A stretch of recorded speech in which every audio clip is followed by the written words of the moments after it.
Now, there's a lot of excitement about the big Australian, now of course a multinational giant, BHP, pledging hundreds of millions of dollars to help reduce carbon dioxide emissions and fight climate change. There are a couple of points I want to make about this.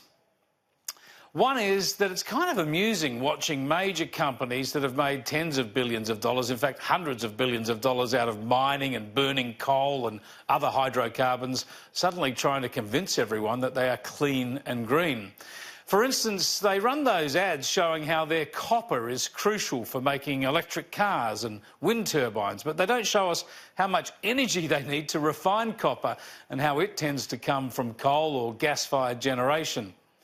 This gets to the nub of the issue here, where for these types of companies, they deliver wealth, convenience and modernity to all of us. They might produce some carbon emissions, lots of carbon emissions in fact, but the benefits they bestow on all of us are immense. I think to his credit last night, the BHP boss, Andrew Mackenzie, explained all this, and he said it in a part of the speech that he gave in London, but a part of the speech that didn't really attract as much attention. Fossil fuels categorically drove the industrialisation of countries and economies and formed the foundations of the world that we know today.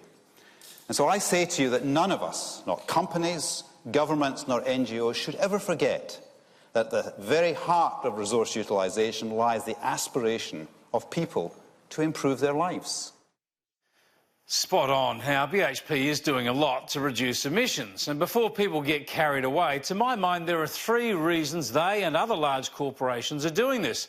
First, they are becoming more environmentally aware. So whether it's air pollution, water pollution, or reducing their carbon dioxide emissions, they're generally trying to do better than they have done in the past. Second, they're being driven by activist shareholders, sometimes including large union-controlled superannuation funds who are pushing political agendas within companies. And third, there is a lot of marketing and public relations at play here, especially if they're involved in heavy industry. They have to create a brand image that's a lot greener than the reality. All of this, as ever, is designed to keep their share prices as high as possible. Still, for all that, Andrew Mackenzie was at least realistic about the climate science as well.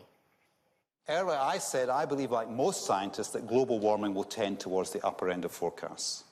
I also concede there is a case that it may not, and the impacts may be less severe. But it is still prudent risk management to protect against the downside.